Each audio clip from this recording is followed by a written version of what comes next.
is big breaking news coming in, viewers. Massive victory for India. The London court has dismissed Nirav Modi's appeal. The court says extraditing Nirav Modi won't be unjust or oppressive. So this is big breaking news coming in. Remember, Nirav Modi's hearing earlier on concluded and the verdict was reserved. The focus, of course, has been on his extradition, and days after the news break came in of Sanjay Bhandari's extradition, the nod that was given by the UK court.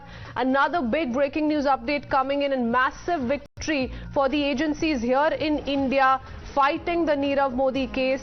The London court has now dismissed Nirav Modi's appeal, which essentially means that here it is one step closer once again to his extradition. The court says extraditing Nirav Modi won't be unjust or oppressive. Now remember, if we take you through the timeline, it has been a rather lengthy exposition on diplomatic assurances, mental health and factors that were brought in by Nirav Modi's legal team, and the extradition law also that was cited time and again. Both India and United Kingdom resorted to those arguments. The focus, of course, was from the actual case of fraud had somehow shifted to the money laundering against Nirav Modi, to a test of whether it would be appropriate to have him extradited in India in view of his fragile mental health, and the arguments pretty much did center around that.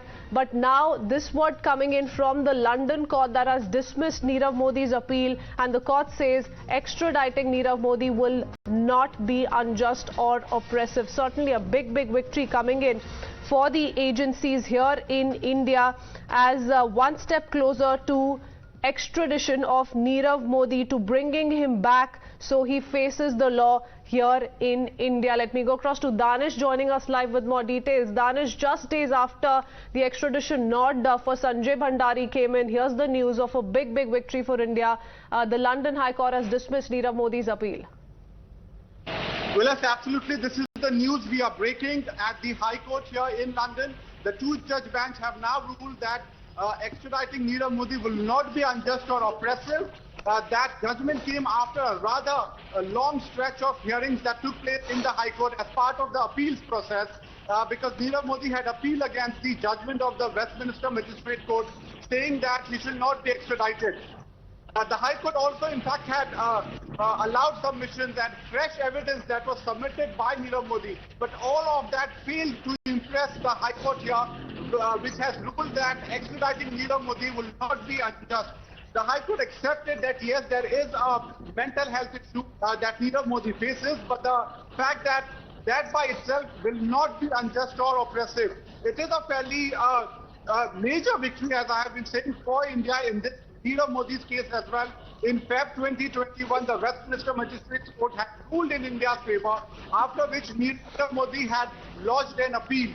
And during the appeal as well, fresh evidence was submitted on behalf of Nirav Modi, but all of that was rejected. The court today said that the extradition will not be unjust or oppressive, and that the assurances that the government of India has given were good enough to mitigate all the concerns raised by Nirav Modi. So a major victory for the Indian agencies. Nirav Modi is accused of committing a fraud to the tune of $2 billion over Punjab National Bank, and then he came here in the United Kingdom where he was arrested in March 2019. Since then he continues to be here, but he was arrested in March 2019. The important point is he has since then been behind bars. He has not been given bail. He tried multiple occasions, but his bail was rejected because the government of India, through the CPS, fought against the grant of bail. Of course, so life was not any better back in the United Kingdom for Nirav Modi, but a big victory for the investigating agencies here. Swapnil Kothari joins us on the phone line. Stay on with us, Danish. Swapnil, you know, his defense all throughout, his team was claiming that his depression would worsen if he was sent to this quote-unquote hostile environment of India, where politicians have demonized him, you know, by prejudging his guilt. The press has been extremely unfair. The public has been burning his effigies. All of those narratives being peddled have fallen flat. The court has not given into it. Well, you know, all of those narratives don't hold much of an argument in a court of law, because to say that there is political witch witch hunt, to say that there is harassment, to say that there is mockery of his depression. All of those things do not work in a court of law, because you have to present legal arguments as to why you should not be extradited and why your appeal should be allowed. If you do not present proper legal arguments, then your appeal will be dismissed, as it has happened today. So the thing is that what happens is that you need to really ensure that you present positive, cogent legal arguments to ensure that your appeal is allowed, which has not been allowed. And obviously, as I said, that even Sanjay Bhandari was extradited just a couple of days ago. Yes. And also the fact is that it clearly shows that the Indian legal system is now considered to be extremely robust, thanks to the diplomatic initiatives taken by Mr. Nirav Modi, along with his UK counterparts, because the diplomacy works more so than the legalese. The legalese is something which works in a court of law, but beyond that, there is a surround sound which is very important to ensure that extradition does take place, that we are a robust legal system. We do not have any human rights violations. We are not some third world country anymore.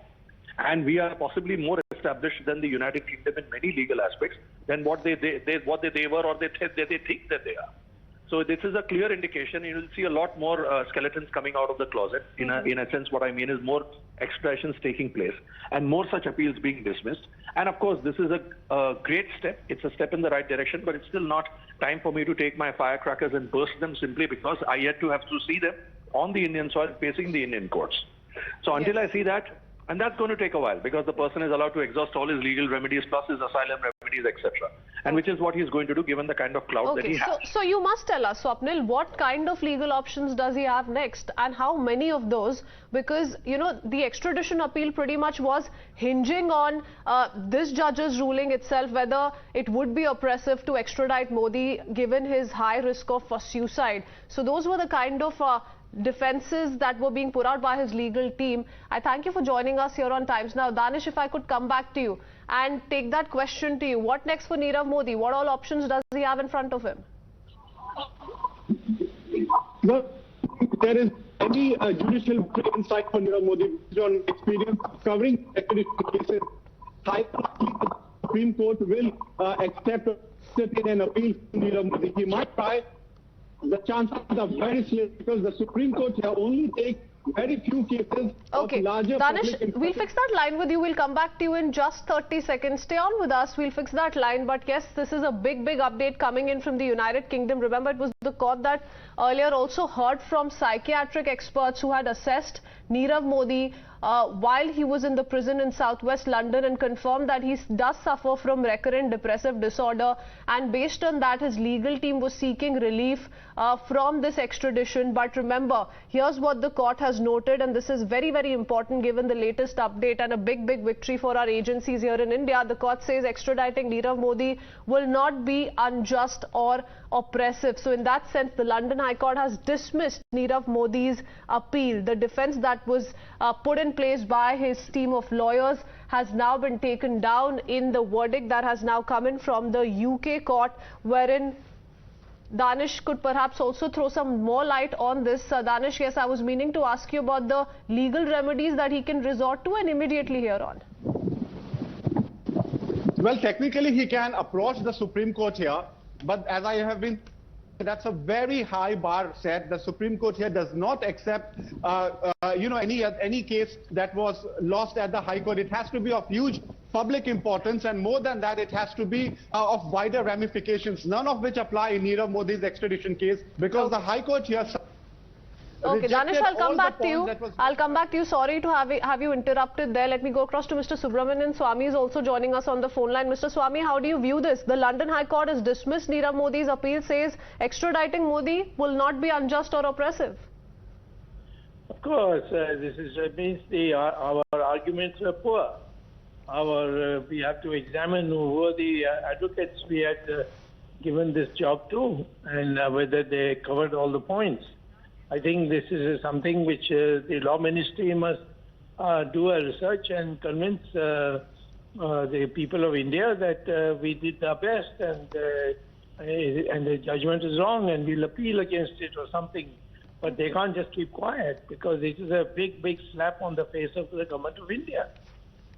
Oh, okay. But Mr. Swamy, why would you say that? Because Here, of course, in India, he's subject of 2 sets of criminal proceedings. One with the CBI, a case relating to large-scale fraud upon PNB through fraudulent obtaining of LOUs, and the other one is, of course, the ED case. Why would you see this as a setback?